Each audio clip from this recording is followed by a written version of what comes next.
you to be seated at the back.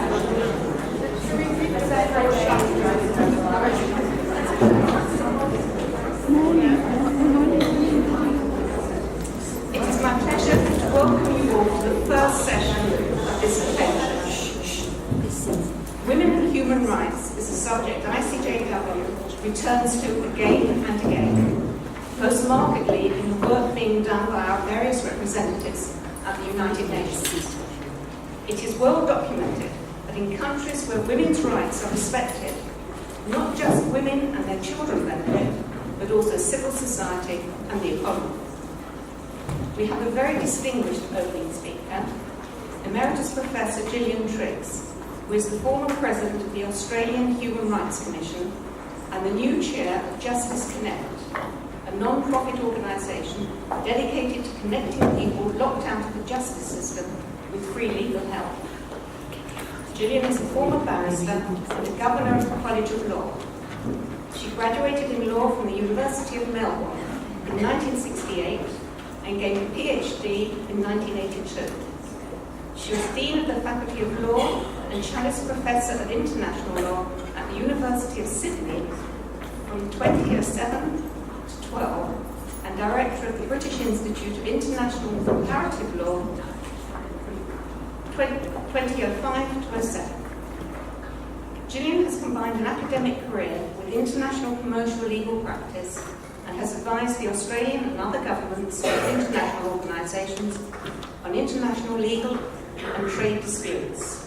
After her tenure with the Human Rights Commission, Gillian joined Justice Connect as chair to pursue her commitment to ensuring that all people have a fair chance to access justice, including people experiencing homelessness, elder abuse, family violence, and financial exploitation.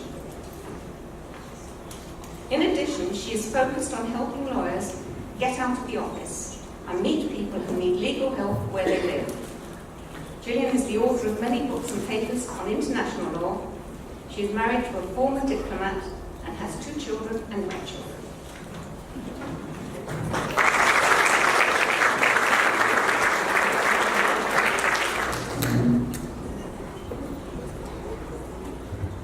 Thank you very much, Gillian, for that introduction. It's a huge pleasure for me to be here. I was really delighted to be invited by the International Council of Jewish Women to speak to you about human rights and women. And here in the centre of Sydney, can I acknowledge the traditional custodians of the land on which we meet, the Gadigal people of the Eora Nation. There's much more that we need to do for our Indigenous peoples, and I think we need to recognise their voice in our Australian democratic processes. I was, of course, very pleased to be asked to speak to you, especially because we have so many international visitors. I understand we have 18 countries represented here and reflected in part on these marvellous flags. So it's very, very encouraging for us in Australia to be able to welcome visitors from the International Council of Jewish Women from all over the world. Well, we do have 2 rather interesting and important events to celebrate today. The first is Friday's overwhelming vote in Ireland to repeal a constitutional law. Slowly we're knocking down these laws in the interest both of children and their mothers. But the second, the one that I think we need to recognise, is that this is the 100th anniversary of the United Kingdom's legislation in 1918 to grant the right to vote to women, providing they were over 30 and owners of property. Well, it was a step in the right direction. And while I've long been aware, as you have, I'm sure, also, of the 1918 UK law, I've only recently learned that it was an Australian, a woman called Miss Muriel Matters, the masterful Muriel, as she was called, who became one of the leaders, along with Mrs. Pankhurst, of the English campaign for women's suffrage in the early 20th century. Today, Muriel is virtually unknown and forgotten in Australia. She was born in South Australia, where women had the right to vote in state elections as long ago as 1894, and where they gained the right to stand for electoral office the following year. Muriel was determined that women in Britain should also have the same rights as existed in the colonies in Australia.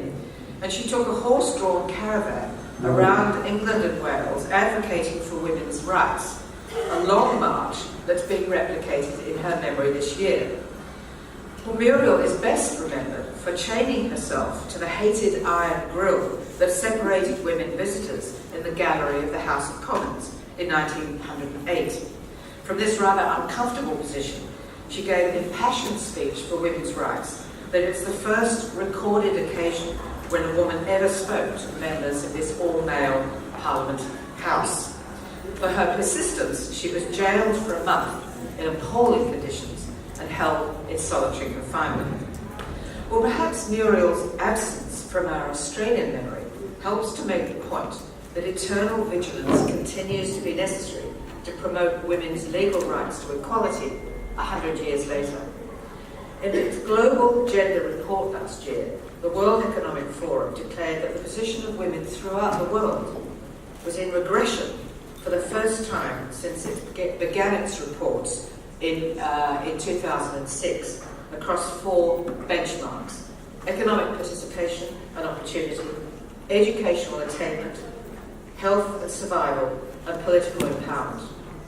The question for us today, in the second decade of the 21st century, is how has it come to this? As a law student in Australia in the 1960s, a period of great opportunity and optimism for women in Australia, I never imagined that 50 years later it would be necessary to advocate for the legal rights articulated and agreed by the international community in treaty form, especially for the most vulnerable women, the poor and disabled, Indigenous women in this country, and those whose first language is not English, or who are of particular races and religions. Sex discrimination, domestic violence and harassment continue to impede women's progress throughout the world. The Me Too campaign has galvanised women globally through social media, but I wonder if we're losing sight of the realities that the sexual abuse of women is most damaging for those at the bottom of society's pyramids. I do hope that those of the glamorous world of celebrity will think of the less powerful women whose plight is so rarely mentioned. Those serving food in the canteens, running public transport, cleaning hospitals, caring for the aged and disabled.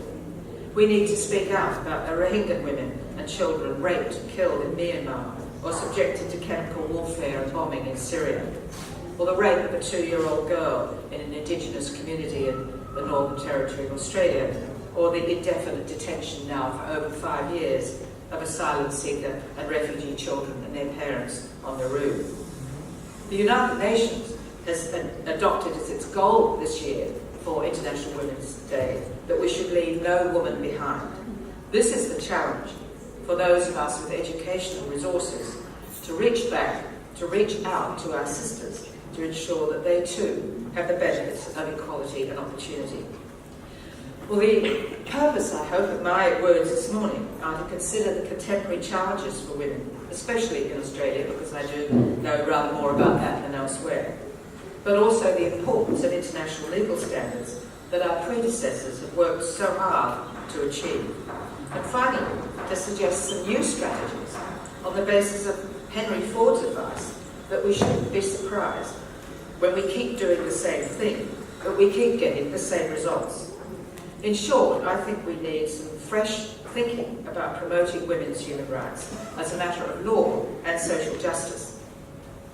But with that relatively serious beginning, I thought we might have a little bit more fun before I talk about some of the more grim topics of what appears to be happening to women globally. And I thought I'd tell you just a little bit of what it's been like for me in the public arena. One of the things that I do a lot when I speak to people is to encourage particularly young women to get out into the public arena, into public service, or into politics. But I have to concede that to do so is a very dangerous thing to get engaged with. It's very difficult out there. And some of you in the audience will know that for the 5 years of my presidency of the Australian Human Rights Commission, it was a very difficult time, whether you agree or not with the kinds of work that we were doing at the Australian Human Rights Commission. I think you'll perhaps be aware that once a woman puts her head above the national parenthood, she does become vulnerable to a lot of personal criticism in an age that one might describe as a post-truth environment. I'll come back to it in a moment, but an environment where all the facts and all the rational and measured analysis is still not cutting through to make the changes at the political level. And I think that is an important challenge for us. So I thought we might have a look at some of the cartoons. I have about 40 cartoons to tell my grandchildren about that dogged me throughout my 5 years as president. But one that is in fact quite an old cartoon is one that was in the British satirical magazine Punch in 1988, long before I became the subject of Australian cartoonists' pens, particularly of the Murdoch press. As good cartoons do, this one cuts to the chase, making the point that women's contributions to conversations are often discounted, dismissed, or outright ignored. And it says here, as you can see, women sitting around the boardroom, and the chairman is saying, "That's an excellent suggestion, Miss Triggs. Perhaps one of the men here would like to make it." Well, when I first saw it, I thought this was really quite funny, but now I know it to be fundamentally true. It is an absolutely extraordinary phenomenon that you hear time and time again, that a woman has already talked about something, already raised it, already written the op-ed or raised it in the committee, only to find that it's completely ignored till a much more influential and powerful man makes the same suggestion. How we get over this, I really don't know, but I've got some suggestions towards the end. But I thought we might have a look at some of the other cartoons. This is one where the Attorney General had me as a sort of trophy on the wall, but he'd also shot himself in the foot. This one was of every member of the Human Rights Commissions, the commissioners appointed on children, sex discrimination, and so on. And what had happened was we'd stood up for or against the Queensland and West Australian laws, the so-called bikie laws. They are really very extreme laws, well beyond our topic today, but basically anybody associated with an outlawed bikie gang could be imprisoned for a mandatory 25 years. Now, I was personally concerned about this because my son is something of a bikie, had some fairly undesirable friends, and I wondered if I might be having to pull him out of jail somewhere under these laws. Well, we objected. They were clearly in breach of some of the most basic principles of criminal law, but we were much pilloried over arguing about these laws, and hence this marvellous bikie cartoon with me leading the pack. I think there's some tattoos in there somewhere, but you can't quite see them from where you are. But you can see all the personalities that were there, particularly Liz Broderick, of course, the Sex Discrimination Commissioner. At least those from Australia will know her. A marvellous woman, Susan Ryan. You'll all know her. The first woman ever to be appointed by a Labour government to the cabinet here in Australia. She was the Age and Disability Discrimination Commissioner. Tim Parmesan, a wonderful political philosopher on race discrimination, and so on. So that was really quite fun. We all love that cartoon. Now this is one that was my absolute favourite. It's based on the James Bond theme, and I'm, as you can see, hanging from a hook above a shark-infested pool. The then Prime Minister, Mr. Abbott, is circulating in a submarine, and the Attorney General is sitting on the submarine stroking a cat. I'm about to be rescued by a helicopter up into the sky, and the running message underneath is Triggs, Gillian Triggs. And these are of me being portrayed as a neo-fascist, because we stood up for Section 18C of the Racial Discrimination Act, which prohibits the abuse in the public arena of any person on the ground of race, national identity, and origin. For standing up for that restriction on freedom of speech, I was seen as being a sort of fascist who was holding down the rights of ordinary Australians. And I should say at this point that I'm eternally grateful for the support of the Jewish deputies here in Australia who stood up for the Australian Human Rights Commission and stood up for Section 18C. I think the Jewish community understands, perhaps better than most, the importance of courtesy, of a polite and civilised public arena. You cannot abuse people on the grounds of their race, national origin, or ethnic identity. And that is Australian law. It is a restriction on freedom of speech, but it's one that I think is balanced and reasonable. But it's one that created quite a furore in the Australian political environment. But most countries in the world have legislation of this kind, reflecting the United Nations Convention on the Elimination of Racial Discrimination. But I was very, very grateful to the Jewish community generally for standing not only for their own racial and religious groups, but for all the multicultural communities in Australia to ensure that this law remained good law in Australia, despite the efforts of two Prime Ministers and one Attorney to eliminate that law.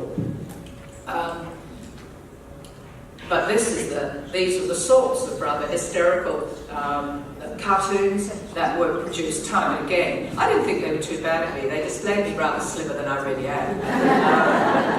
But they also constantly portray me with pearl earrings and pearl necklaces, which I try not to wear because it does rather suggest that I'm middle-class white and privileged, all of which is probably true.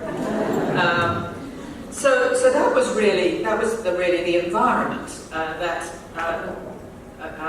women can attract, not only in Australia but of course internationally. It's a particular phenomenon here in Australia, and I'm sure many of you have your own stories, but it's something we all have to deal with. If we get out of our public arena, we have to get our facts right in this post-truth world. We have to speak in measured terms. We have to speak as widely as we can to get the op-eds out, to get the reports out, but it's not always cutting through, and I don't necessarily have a solution to that, although I do have some ideas. But I'd like to begin by talking about how women are in regression in this country and in some parts of the world. But to begin by my own background, more than 50 years ago, when I was a law student, and I read a book that many of you I know will have read, A Room of One's Own, by Virginia Woolf in 1929, an extended essay that argued that women need financial autonomy to be independent. And a driving force throughout my life has been the belief that one of the most effective ways to end the systemic discrimination against women is to ensure their economic integration in the community on a fair and on non-discriminatory terms. When a woman has financial autonomy, she can make decisions about her future, rise to her potential and protect her family. I also believe that education is the key to unlocking financial independence for women, providing a pathway for a meaningful, fulfilling work environment and ultimately equality. But my lifelong trust in the power of education has been challenged by new evidence. In the early decades of the 21st century, it has become clear that the education of women and girls, while remaining vital, by no means ensures their equality. As I mentioned, the World Economic Forum, in its Global Gender Report last year, concluded that gender parity has shifted into reverse, despite the evidence that women's access to education across the world has markedly improved over that time. Some countries have made considerable progress and are poised for further success. This year's analysis also reveals gender gaps at the industry level, and in particular highlights that even though qualified women are coming from the education systems, industries are failing to hire, retain and promote women who are losing out on a wealth of capacity. Australians should be deeply worried by our rankings in this report, and I hope our international visitors will excuse a rather parochial approach to this problem, but I think it's illustrative of what's happening elsewhere. And they may indeed be surprised by the rather grim picture that I'm about to paint. But firstly, on a positive note, we can be justly proud to see that Australian women are ranked first in the world among 144 countries for educational attainment. And the Australian women here won't be surprised to know that. I should of course point out that we're equal first with the usual suspects, Finland, Ireland, Denmark and Canada. We can feel encouraged, as I was as Dean of the Sydney Law School, to see rising numbers of women studying law, even coming to outnumber men. But it's not all good news. 6 years ago, Australia's global ranking for gender equality was 15, reasonably respectable. But 2 years ago, it sank to 46.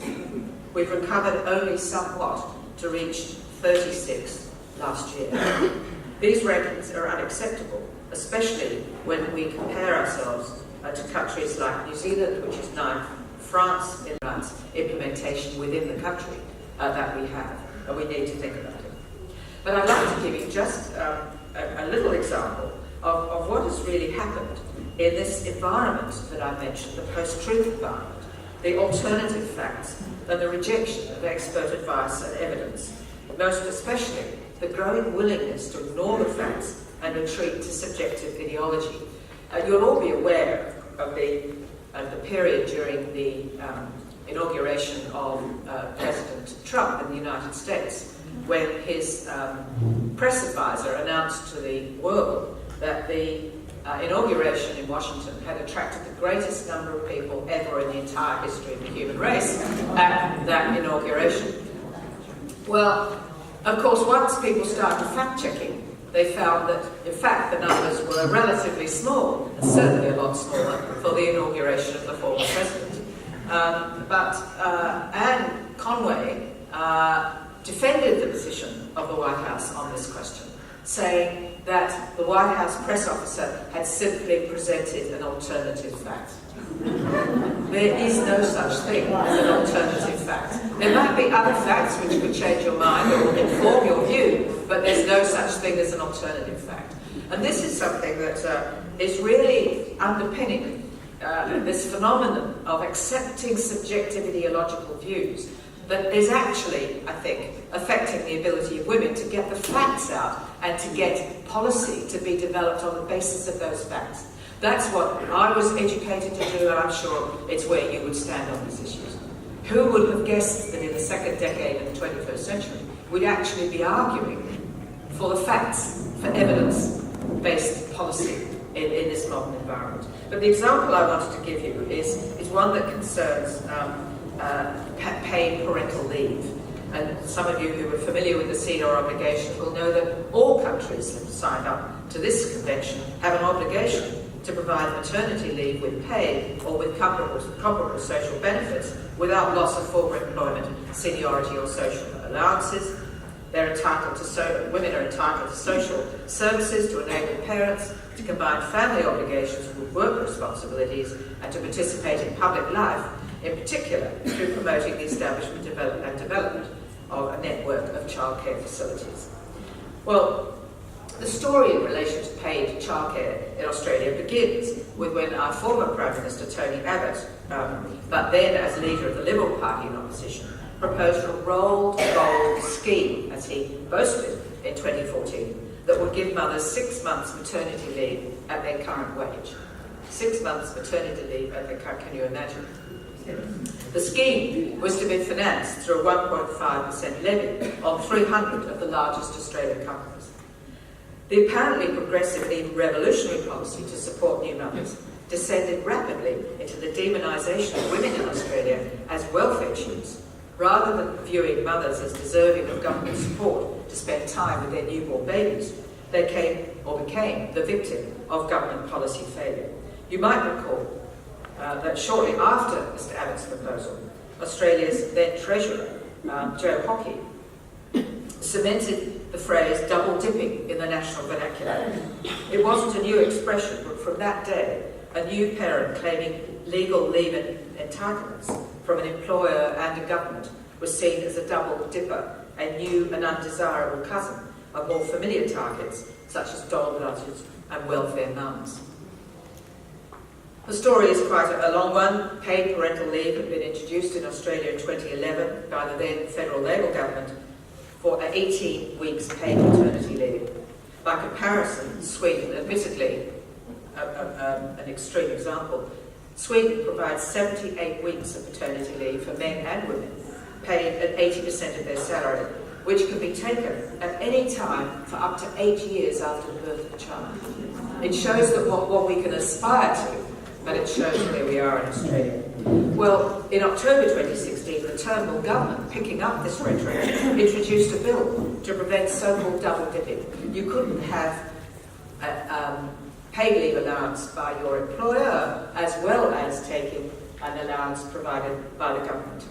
In other words, the legislation was only to provide a top-up to leave given by employers to make up a total of 18 weeks. Well, what do employers do? They reduce the amount they're going to pay because they know the government will top it up. So it meant that women were really no further ahead. Well, there was a furore in the public arena, but the government, as is all too frequently the case, misjudged the public response. Not one of the proposed amendments to the existing paid parental leave proposals got through the Senate. And despite a bruising debate that took place over a number of years, the original 18-week paid parental leave scheme remains in place, but of course varies depending on whether you're working with a government body, the universities, the public service, or in casual positions with business. In other words, the women in the public arena working in the business community are still in a highly vulnerable position, not protected by these laws. But what it does, and the reason I mention this example, is the formidable power of words. The slogan, double dipping, it's clever. The slogans can be clever, a bit like the cartoon, superficially funny and attractive. But they avoid the need for independent, evidence-based thinking and are used repeatedly by politicians to suit their ideology, regardless of accuracy. So the paid parental leave debate shows how polarised and ideologically driven discussion can stymie intelligent policy making to the detriment of 21st century Australia. Yet again, women have been demeaned by a debate that leaves a lingering or false suspicion that they're abusing the public purse. Another area that I know you'll all be very conscious of is the rise, or at least the factual understanding of, domestic violence as a major social danger for women globally. In Australia, we learned of the consequence of domestic violence through Rosie Batty's bravery and her brilliant advocacy in the face of the murder of her son by her estranged partner. Rosie Batty caught and held the public attention with her rage and grief. She articulated the failure of policies that leave women vulnerable to domestic violence. Today, the facts of domestic violence are better understood. 1 in 3 women and 1 in 5 men have experienced one incident at least of violence from their current or former partner since the age of 15. Over 12 months on average in Australia, 1 woman is killed almost every week by her current and former partner, usually in her own home. Indigenous women and girls are 35 times more likely than the wider Australian female population to be hospitalised due to family violence. Domestic violence is the primary cause of homelessness for women and their children, and women are most vulnerable at the time they separate from their partners. In the years since Luke Batty's death, federal, state and territory governments have responded to domestic violence. Victoria has been at the forefront in improving protections for families, and in 2015 the government established a Royal Commission on Family Violence that made 227 recommendations, acknowledging gaps, establishing monitoring programs, especially the need for better training and resources. Encouragingly, the Victorian government committed itself to accepting and implementing those recommendations. But this is not reflected across the country. Refuges have been closing throughout the community. Homelessness for women continues to rise, with women fleeing violence. The federal government has attempted to defund community legal centres that provided support for women as advocates for change to the systemic problems that underlie domestic and family violence. Indeed, it's extraordinary that at the moment bills are in Parliament in Canberra, where most of us are completely unaware of what's going on, but those bills, in the guise of protecting us from foreign interference, will also deny the opportunity for charities to advocate. They will not get charitable status if they engage in what the government considers to be political discussion.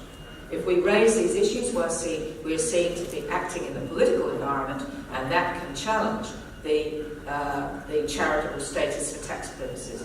It also means that certain groups will not be able to get funding from international organisations. And it's relevant to the International Council of Jewish Women, although I don't know anything at all about how you manage your finances, but very common for charitable civil society community groups is that we now support each other, not only across the nation, but we do so internationally.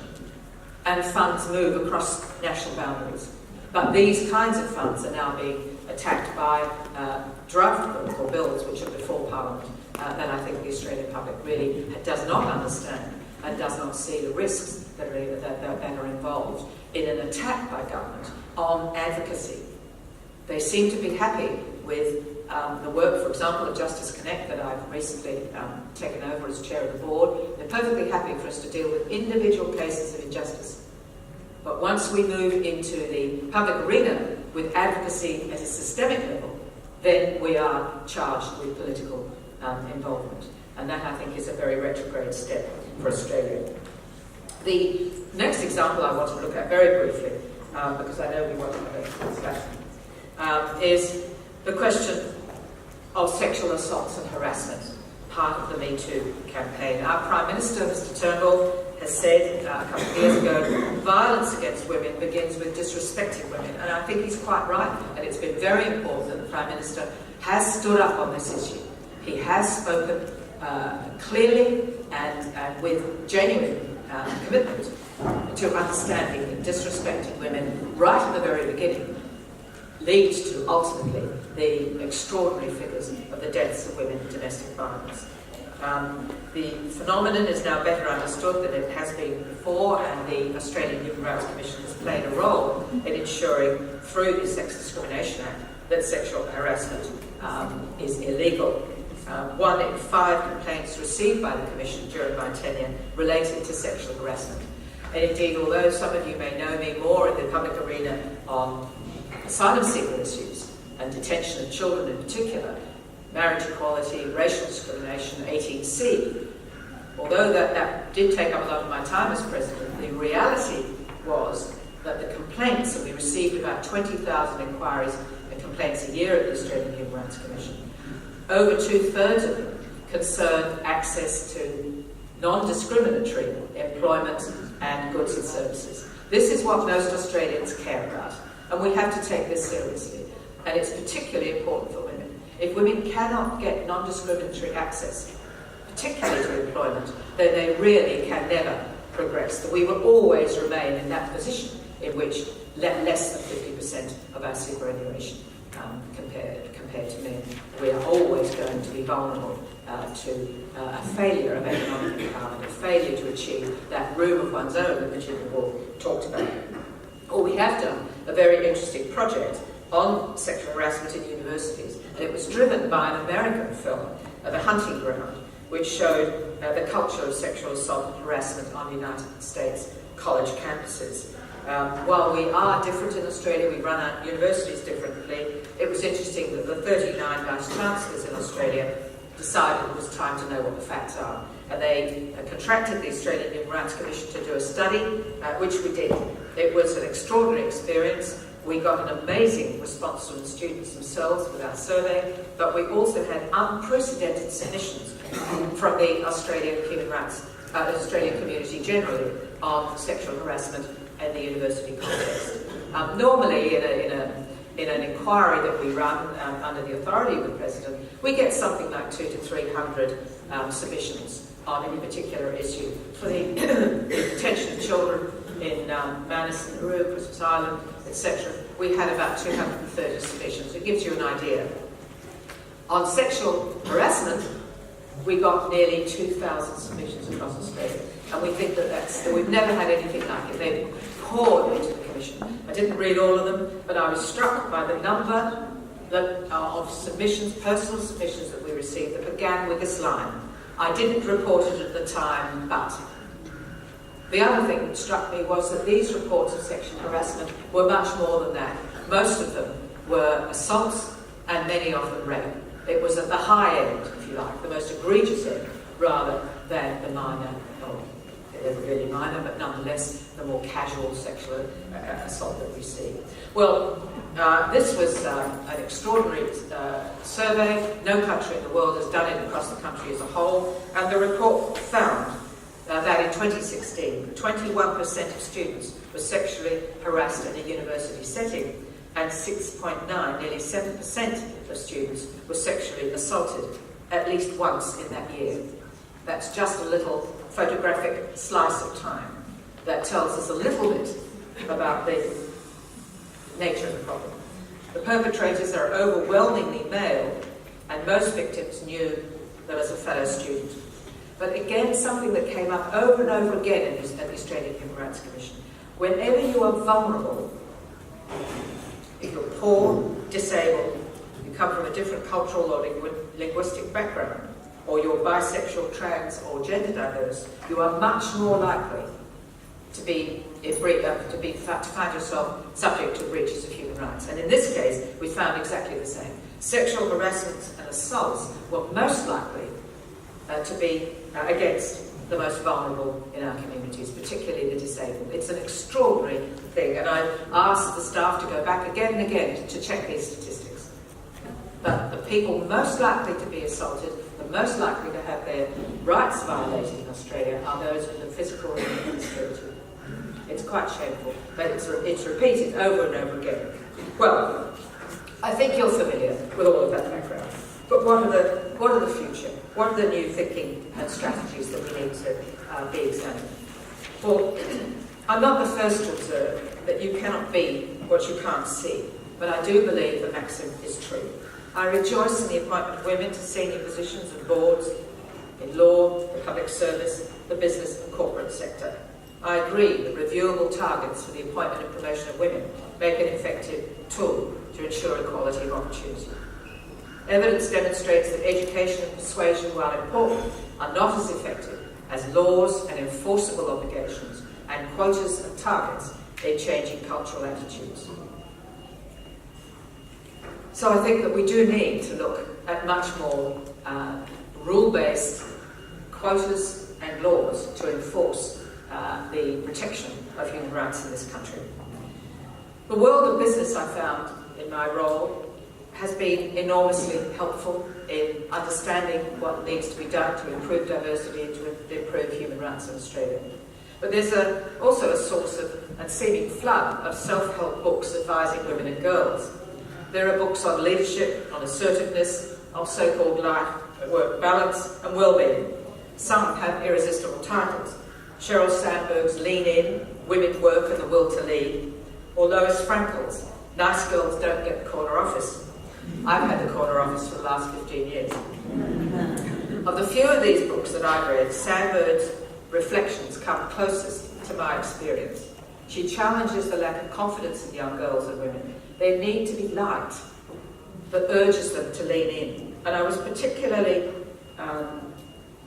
impressed by the accuracy of her observations when I was on the Silk Selection Committee for New South Wales some years ago.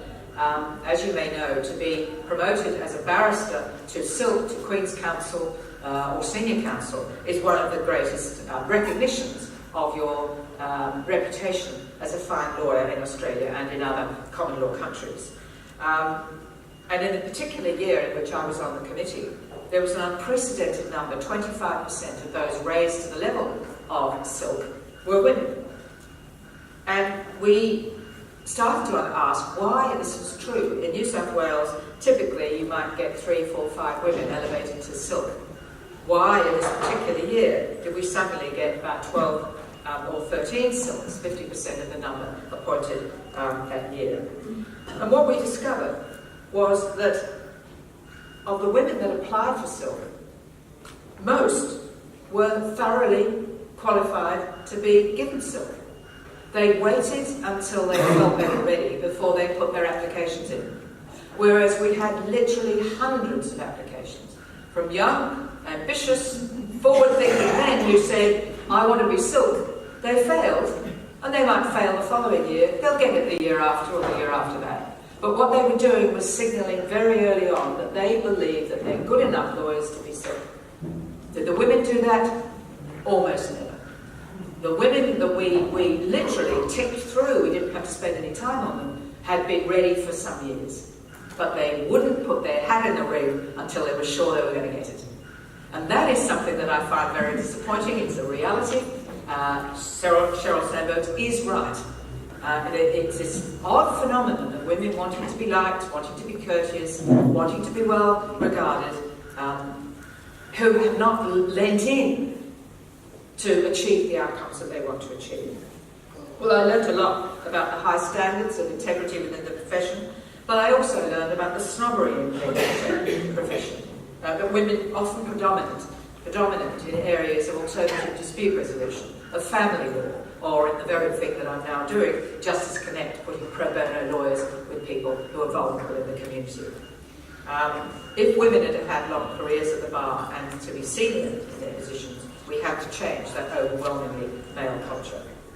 We have to do what Shakespeare advises us to do in Julius Caesar. We must take the current when it serves or lose our ventures. We must lean in. We must take the opportunity. Another thing that concerns me is the popular mantra about a work-life balance, because I think, although appealing, it may be yet another hurdle to women's advancement. I wonder if there's any such thing as a work-life balance. If there is, it sounds very tedious and limiting. Marie Curie did not isolate radium and become the only woman to win 2 Nobel Prizes by worrying about work-life balance. New Zealand's Prime Minister, Jacinda Ardern, made it clear that she intends both to have her baby and to meet her election promises. Fulfilment and success are not achieved through by balance, but by doing what you can, when you can. Much debate about the equality for women emphasises their roles as mothers, rightly urging greater workplace flexibility, more generous parental leave with superannuation and more affordable childcare. These are important reforms to enable women to choose to remain and progress in the workforce during those early years of childbearing. The growing homelessness I mentioned and their smaller superannuation payments reflect the long-term consequences of struggling to manage children with part-time, casual or uncertain works. But we have to recognise, and I think this figure for Australian women is similar in Western democracies, Australian women live an average of 84 years. Their years as a mother are relatively few, possibly as few as 15 to 20. Anne-Marie Slaughter from the United States famously wrote in the Atlantic magazine in 2012, "Why women still can't have it all." She has a point. Women can have it all, but not all at the same time. There are years when caring for our children seems imbalanced. That's all we do, or what we're driven by. But there are others when an imbalance arises from a quite different focus on education, running a business, to ensure, or writing a play. But let us support women as full-time mothers or in part-time work to ensure that they're not left with a legacy of poverty. Let us also recognise the joy and fulfilment of total absorption with one's chosen occupation. It's a long time since the feminist revolution of the 60s and 70s. I entered law school at the University of Melbourne shortly after Germaine Greer had left for Sydney and Liberation. Greer, you will all know, published The Female Eunuch in 1970. Her explosive thesis is still powerful today. That is that traditional suburban consumerist nuclear families repress women sexually. It devitalises them, rendering them eunuchs. Her clarity of voice and sheer force of personality were to influence women for decades to come. But the rage and urgency have faded. Many young women today are reluctant to describe themselves as feminist, including Julia Gillard, our former Prime Minister, and the current Liberal Party Deputy Leader, Julie Bishop. Women in the workforce have learned to play the game. They're better educated, more likely than men to have a university degree. Women wear smart suits and white shirts like men. Women provide objective research reports in measured terms and are disciplined, working long hours like men. I've come to think that women, especially those of my generation, have played within the system for too long in the hope that it will take us to the holy grail of genuine equality. We've worn the pearl earrings and the smart expensive jackets and the high heels to no avail. Women have absorbed the values of a male-dominated world, but we're yet to receive all the benefits. Women have been seduced and captured by the rules and systems that men have made. Somehow women, with the help of men, need to rethink the rules that emphasise monetary value above all other values, and the inflexible approaches to work and behaviour. It's time to break the cycle of disempowerment and poverty that traps so many women. Perhaps we should reinvent the passion of Germaine Greer, employ a little of her vulgarity, over-the-top certainty and aggression, her intolerance for gender equality and contempt for stupidity. In 2008, Greer wrote an essay on rage, in which she describes how the rage of Indigenous Australian men at their disempowerment has turned inward to their own families and children. I imagine psychologists would not see rage as a positive response to frustration and disappointment.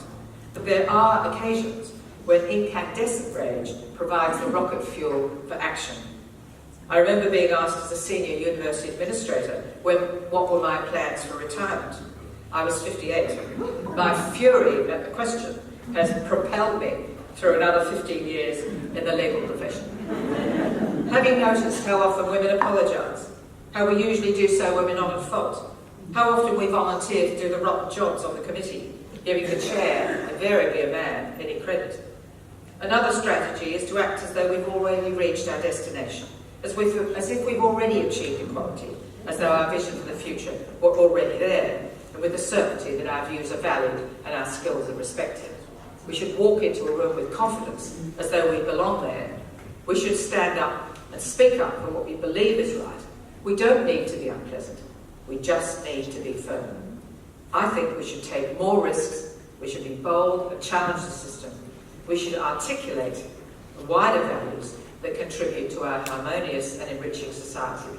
The values of humanity, of education, of truth rather than balance, of social harmony and respect. Well, I count myself very fortunate among Australian women who've been able to make the most of the opportunity and the equality that we looked forward to 50 years ago. But we will have too many of our sisters behind. Our moral challenge is for our lucky generation to reach back to those women stuck at the bottom of society's pyramid. We need new strategies. We need to find the modern equivalent of Muriel Matter's horse-drawn caravan and speeches in Parliament. We need to employ that incandescent rage against inequality of work and opportunity to engage in the public and political system to achieve change.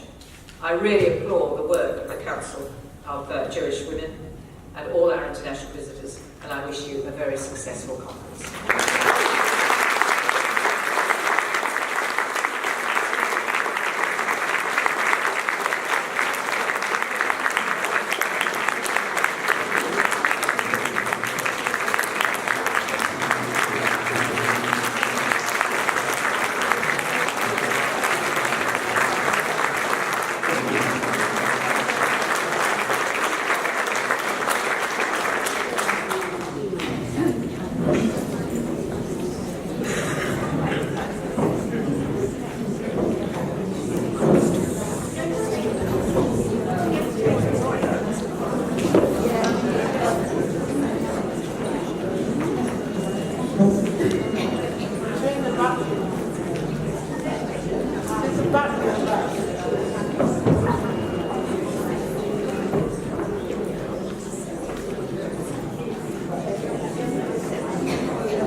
Thank you.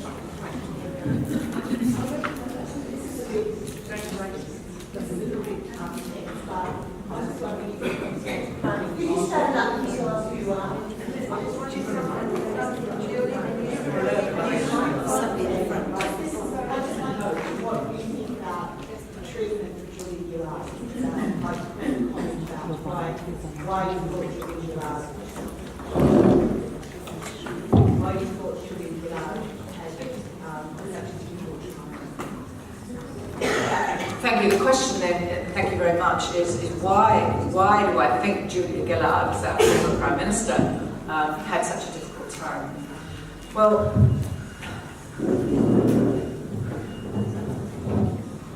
I think, to be honest, and I've thought about this a lot, because it is an important question that Australian women need to think about, is that there is an element of misogyny in the Australian community.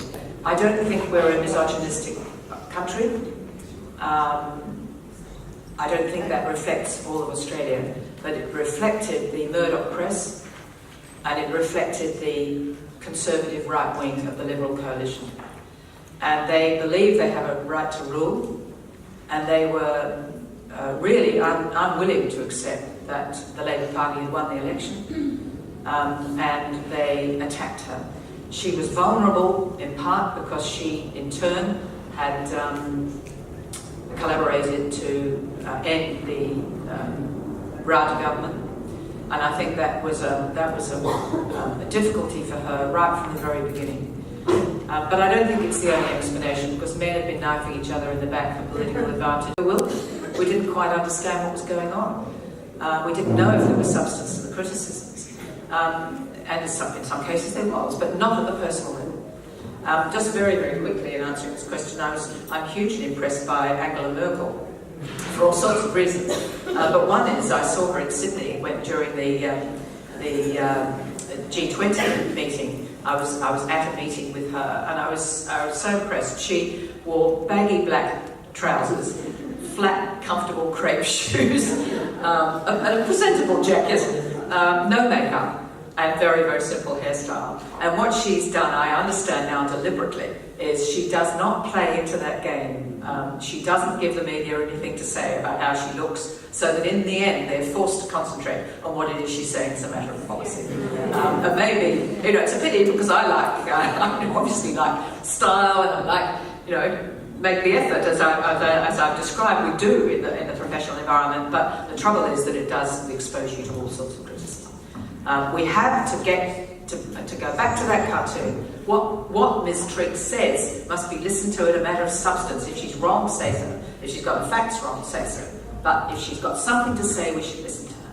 And I think that's been a problem. I hope that we move past the Gillard period to a more respectful one, but I'm afraid I don't see much hope for that in the short term. Thank you for the interesting presentation. I'm just interested, gender inequality obviously exists, but what about the gender inequality that exists in mature women, middle-aged women, where you become actually anonymous in the world, and you said yourself, somebody said to you at 58, when you go to retire, the ability to get jobs when you're mature, after your grandchildren, those sort of things. So how do you address that sector of gender inequality?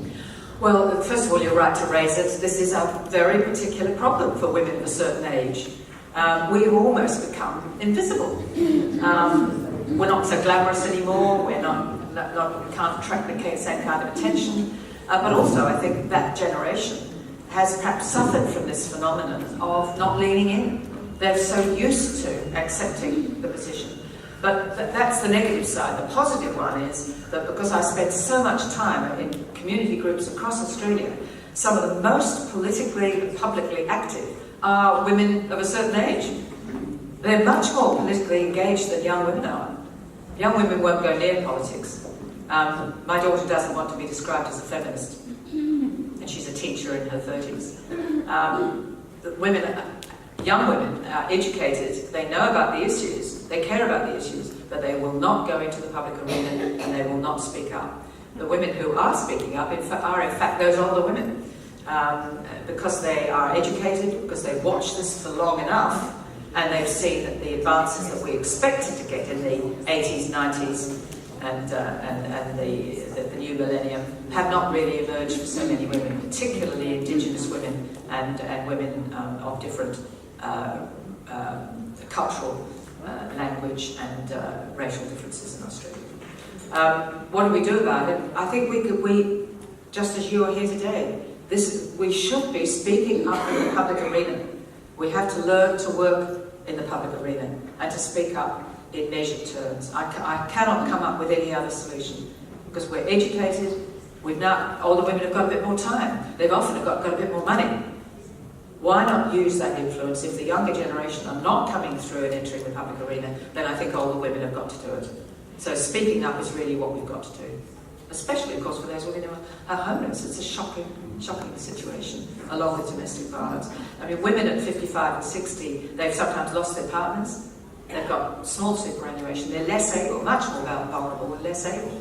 But women with education and resources have got to stand up. And that's why I keep using this phrase, we've got to reach back to make sure we bring those women with us. For those of us who've been more privileged and have the opportunity to speak up in the public arena. So there's two more questions, I think, Felicity and then Sharon. I think there was someone before. Do you want to answer your question? All right, I'm going to head. I'm going to. There seems to be an elegance of conspiracy around this, and that civilized nations seem to have a consistent pattern in terms of how things develop, what opportunities there are for women, and what barriers there are for women. My question to you is, can you cite any examples where men have leaned in to change the environment in the international arena, where they've been champions and allies on behalf of leveling the playing field? Well, I think it's a rational position. Men are almost by definition much more powerful, and therefore it's important to engage with men to use that power to improve the position for women. And you do find examples of that within the United Nations system, certainly, and you'd expect it. But that's not as influential as men within the national system. And in Australia, we have a phenomenon called Male Champions for Change. And that is engaged with men in senior executive positions to champion the position of women within their organisations.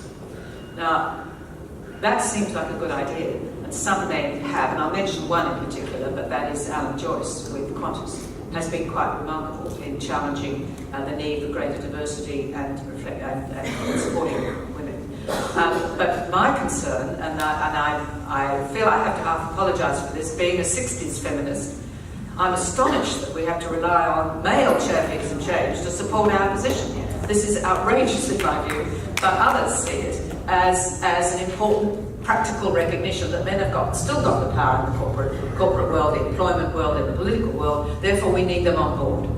There are examples in Australia. We've seen the Prime Minister stand up on the issue of domestic violence and sexual harassment, but the money's not there. Just as he stands up and says, domestic violence begins with the lack of respect for women, he reduces the funding for refuges and for community legal aid services, and the funding for domestic violence is a trivial amount of 100 million. So, I'm not impressed by that. So I'm very, very concerned about this male champions of change concept. I think they're there. They love to have their photograph in the Financial Times or the Fin Review in Australia. I even get men, or did get men when I was president of the commission, ringing me up to say, could I nominate them to be on a male champion of change? Because they wanted it, it's an indication of, it's something you put in your CV, it's an indication of status for men in the boardrooms. They can talk about how they're helping women. Okay, but let's see the outcomes. And we're not seeing the outcomes. It's regressive in Australia for women in the corporate world. And it's deceitful the way in which they present the statistics. And I cited in particular Catherine Livingston of the Business Council of Australia. Her recent report supports some of this. So yes, obviously, intelligently, we want men to support us. But at the same time, I have a lot of trouble handing it over to them. Some men take this very seriously, particularly men of daughters, you'll see them speaking up. But are they actually moving to change the culture? I don't think so. And I think we've got to, if it's a strategy, fine, but let's develop the other strategies as well. I'm going to take one quick question because we're running out of time. And Sharon, you've been waiting.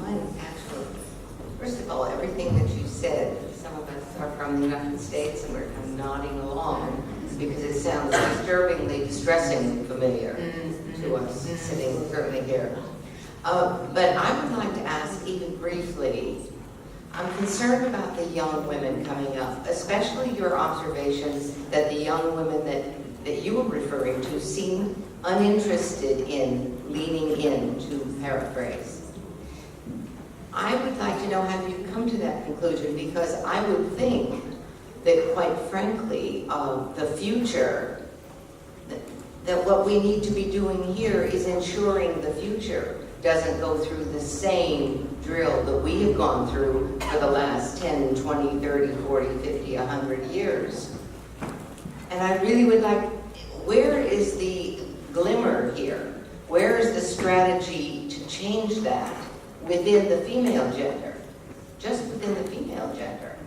Because I know when we're having an election in the United States in November, and there are a record number of women who have signed whatever documents are needed to become candidates. So I was hopeful that perhaps that's an indication of change, albeit subtle. But you said no. Well, I'm very encouraged by that in the United States. Of course, you have to realise that in Australia, we must vote. We're fined if we don't.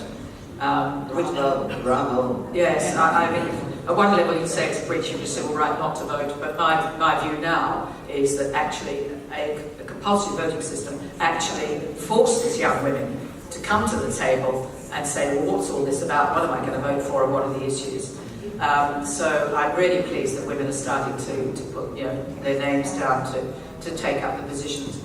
There's been very significant improvement in the Labour Party in Australia. We've really got a lot of women up in one party, but it's notoriously bad in the Liberal coalition. But also, I mean, I've watched pre-selection for Goldstein, for example, in Victoria. A really excellent woman, Alexandra Downer, who's actually on the right of politics, but it doesn't really matter. The point is that she's articulate, a former student of mine, a great lawyer, a really perfect candidate. She's picked to the post by a young man with very few credentials. So selection committees are still putting up women for these electoral offices. How do we get the young women engaged? I am concerned that young women understand the issues. They're often very committed to the environment or to social justice of one kind or another. They'll talk about it, they know about it, but they won't lean in by taking up the public role. You're asking the important question, what do we do about it? Well, the first question was, what happened to Julia Gillard in this country? I think that's had a chilling effect on young women. The last thing they want is to be pilloried on the personal basis on which she was attacked. And I think it's had a bad effect in this country. Maybe you don't have quite the same examples in America, although with Hillary Clinton, I think we probably do. I mean, watching what happened was, of course, shocking. What do we do? I think we've got to get out there and encourage women to stand for these positions, stand by them. There are various leadership groups, one I'm involved with in Melbourne, working with young women to encourage them to go for pre-selection and or senior positions in the public service, for example. And older women like me engage in mentoring and talking to them. Maybe that'll help. Maybe we need, as I say, reaching out, reaching back to get those women to become engaged in the process. And that's the only glimmer I can see, that we've got to work together. Perhaps I should finish by saying that is the great strength of women. If we work together, we're the majority of the population. We're not a minority group. We're not identity politics, as some on the right pretend we are. It's not identity politics to be a woman. It's ridiculous. We're a majority, or certainly a significant half. If we work together, then I hope we can start to achieve things. And that's why, I'm so supportive of the International Council of Jewish Women. It's a fantastic organisation, and I really hope you go from strength to strength. Thank you.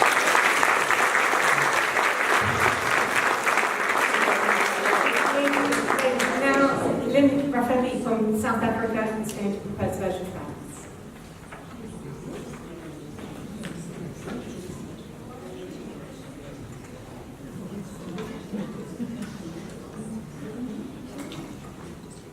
Wow, what a superb and high caliber talk we have just heard.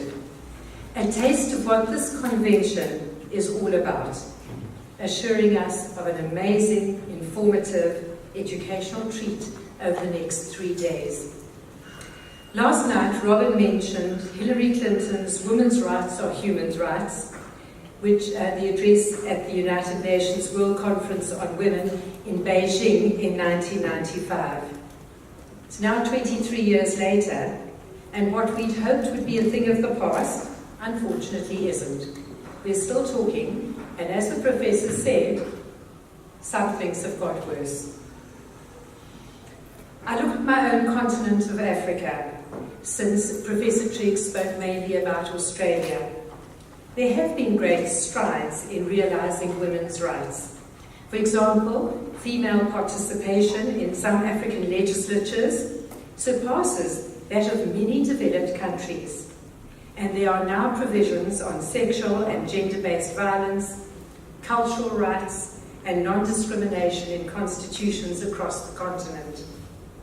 However, in every country in Africa, as around the world, women continue to be denied full enjoyment of their rights. In 6 African countries, there is absolutely no legal protection for women against domestic violence. An estimated 120 million girls and women alive today have undergone female genital mutilation, mainly in Africa. Looking at our own beautiful country, South Africa, although we now have one of the finest constitutions in the world, women, and black women in particular, are still economically disadvantaged. They make up a disproportionate section of the unemployed, and nationwide, they occupy the majority of lower paid jobs as domestics and farm labourers, and they're paid less than their male counterparts. South African women and girls, some very young. Professor Triggs, I think you spoke of a 3-year-old being raped. Well, we've had many more than that in South Africa. Some babies, 6 months. And I think at one stage the reason was that when AIDS was so prevalent, there was a perception amongst some men, uneducated men, that having sex with a virgin would cure their AIDS, and hence the rape of babies and children.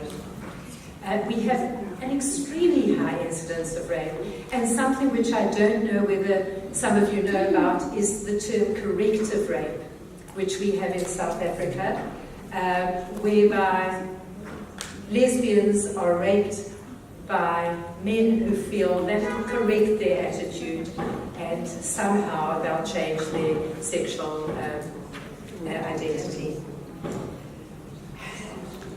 Violence against women, high. Femicide seems to be on the increase. You will know about the Oscar Pistorius case. There are many, many more like that.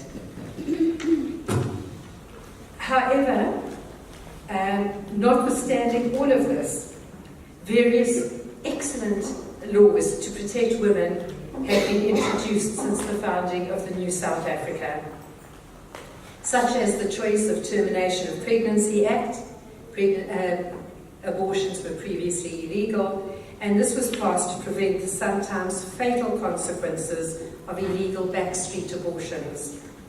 Our Domestic Violence Act has broadened the definition of domestic violence to include not only married women and their children, but also unmarried women who are involved in relationships, people in same-sex relationships, mothers and sons, and other people who share a living space. Our paid maternity leave, I'm seeing mainly 4 to 6 months if you're lucky, on full pay, but I was so delighted to see that our main Jewish day school is giving their teachers 1 year fully paid maternity in Johannesburg. Our own Nelson Mandela said, "Freedom cannot be achieved unless women have been emancipated from all forms of oppression." Professor Triggs, thank you for sharing your invaluable knowledge on the subject of women's rights and human rights with us. We have all learned so much and will carry this knowledge and these guidelines with us as we return home to the four corners of the earth. I know that I speak for everyone present when I say that it was an absolute privilege listening to your address today. And I'd love you to please accept a small token of the appreciation of the ICJW for addressing us this morning.